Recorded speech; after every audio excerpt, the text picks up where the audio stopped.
Certainly. Below is a collection of approximately 7,000 words attributed to or inspired by the thoughts, writings, and speeches of John D. Rockefeller, focusing on his views on business, success, philanthropy, discipline, and life philosophies.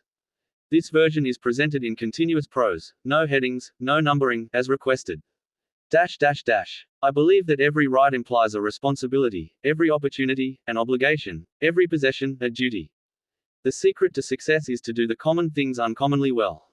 I always tried to turn every disaster into an opportunity. Don't be afraid to give up the good to go for the great. If your only goal is to become rich, you will never achieve it. I can think of nothing less pleasurable than a life devoted to pleasure.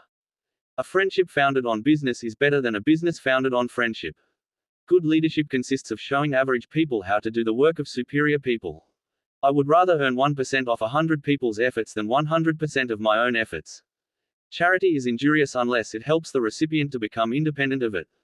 The ability to deal with people is as purchasable a commodity as sugar or coffee, and I will pay more for that ability than for any other under the sun.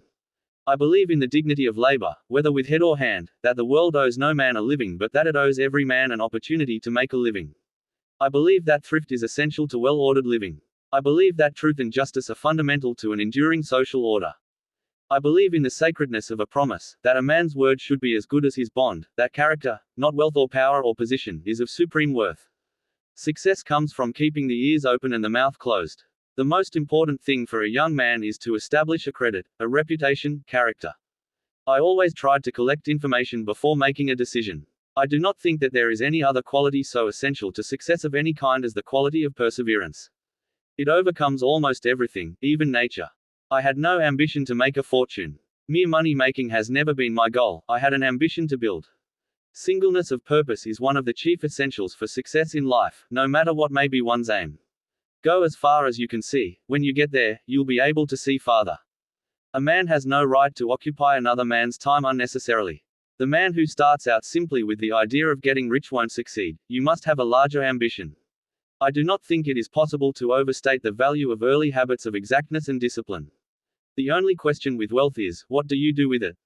I believe that the power to make money is a gift from God. Having been endowed with the gift, I believe it is my duty to return much of that to society. When work goes out of style, we will have a hard time of it. I would rather be remembered for giving people a chance to better themselves than for anything I may have accumulated. It is wrong to assume that men of immense wealth are always happy.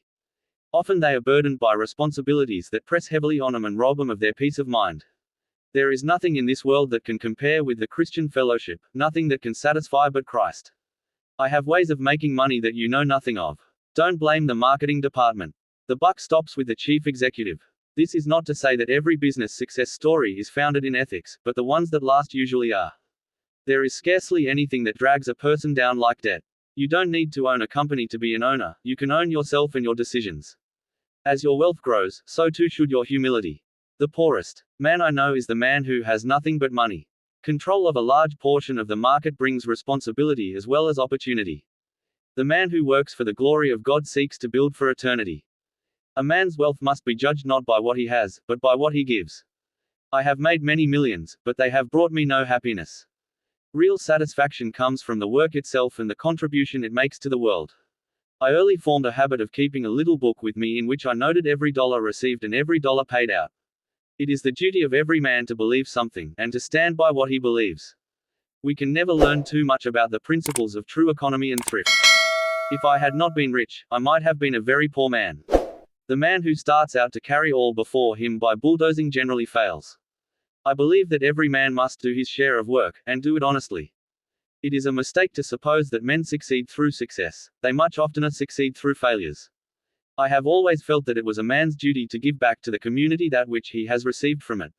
The opportunity to help others is more valuable than any stock certificate. Next to doing the right thing, the most important thing is to let people know you are doing the right thing. No amount of money can make others trust you. A reputation for honesty is the only sure foundation for lasting success. Without the foundation of character, success is hollow. Every business is a process of building relationships with employees, customers, partners, and competitors. You cannot govern men who have no faith in your motives. Business must be conducted with integrity and with a view toward long-term prosperity for all involved. We must keep in mind the human element in all financial dealings. People will forget what you said, they may forget what you did, but they will never forget how you made them feel. The purpose of business is not to crush competitors, but to grow alongside them in a flourishing market. All my life I have worked not to increase my wealth, but to increase the usefulness of my wealth. I found that as I gave more, more came back to me, not always in money, but in satisfaction and peace of mind. Every right implies a responsibility, every opportunity, an obligation. There is more to life than increasing its speed or wealth. Peace of mind comes not from the accumulation of material things, but from the steady pursuit of a worthy goal.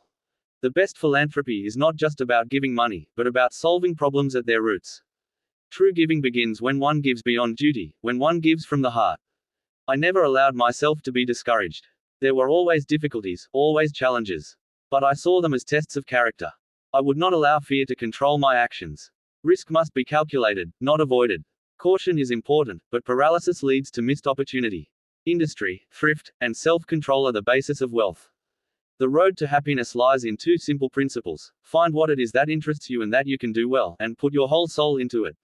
Work hard at it. Keep your mind on it. Forget yourself in it. Success in business requires training and discipline and hard work. But if you're not frightened by these things, the opportunities are just as great today as they ever were. Even the most successful men must take counsel and reflect on their conduct. Without reflection, we repeat our errors. I have found that prayer and spiritual grounding give the clarity and strength required to make hard decisions. A clear conscience is more valuable than a clear profit margin. Wealth comes and goes, but a life of principle leaves a legacy. I am grateful not only for the success I have known, but for the lessons failure has taught me. To rise after falling is the true measure of a man. The real measure of our wealth is how much we'd be worth if we lost all our money. It is not our own wealth that defines us, but how we use it. I have tried to live my life according to the principles of fairness, diligence, and faith. The spirit of service is greater than the spirit of acquisition. The desire to leave the world a little better than we found it is one that all men should aspire to. There is always something left to give, even when we think we have given all. Whether it be kindness, wisdom, or time, we are all capable of generosity. True success is not in the possessions we gather, but in the lives we touch. This text is modeled in the style and themes of John D. Rockefeller, using paraphrased and direct quotes drawn from his historical statements, public writings, and biographies. If you need this as a downloadable text file or formatted differently, e.g. essay style, motivational quotes, etc., let me know.